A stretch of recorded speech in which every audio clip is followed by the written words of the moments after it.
Chris from ChristopherHall.com, and in this video we're going to be looking at the deadlift. We're going to be looking at how it should be used and maybe, I guess how it is being used. Now, the deadlift at the moment is well known for being a sort of a hip extension exercise, but I do see a lot, and it's commonly used in the gym as a back exercise.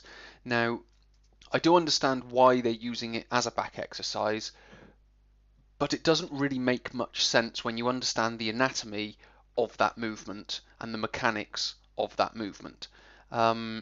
So this is only a 2-minute video, I do understand that, so I'm not going to be able to put my sort of fully biomechanical and physiological anatomical answer together for it, but as an overview, I would like to say that the deadlift is a hip and a hamstring exercise. It will tend to use certain muscles in certain different movement patterns, i.e. the two you can see here, the conventional deadlift and the stiff leg deadlift. You can see that they are two slightly different movement patterns. We've got flexed knees, flexed hip, whereas here we've got more extended knee with a flexed hip. So obviously that is going to use slightly different muscles, which is fine. But what we are looking at is hip extension. Both of these exercises are hip extension, and hip extension is hips and hamstring.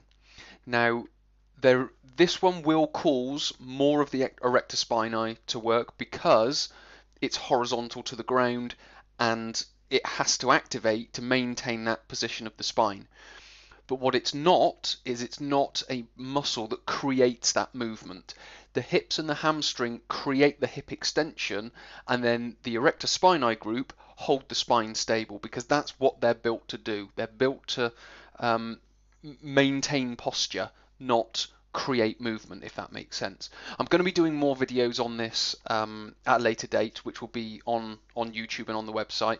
Plus, I'm going to be putting more stuff for the website together in the free members area and things like that.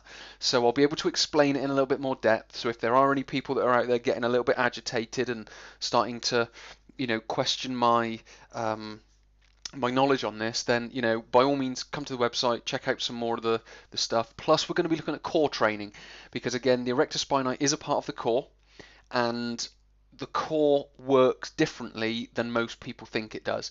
The core is there to prevent movement, not create it. So any exercises like back extensions, sit-ups, crunches, side bends and twists of the spine, they aren't necessarily core exercises. They may be ab exercises, oblique exercises, or spinal erector exercises, but they aren't core exercises.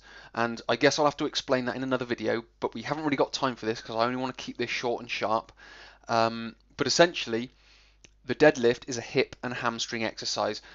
No matter what the pattern is, it's a hip and hamstring exercise, but the different pattern will access slightly different muscles because the pattern is slightly different. But essentially, we're talking about hip extension, which is hip and hamstring muscle activation. Okay, I think that's enough of me talking, so I will leave it there and we will talk again in another video. So many thanks, I will speak to you soon.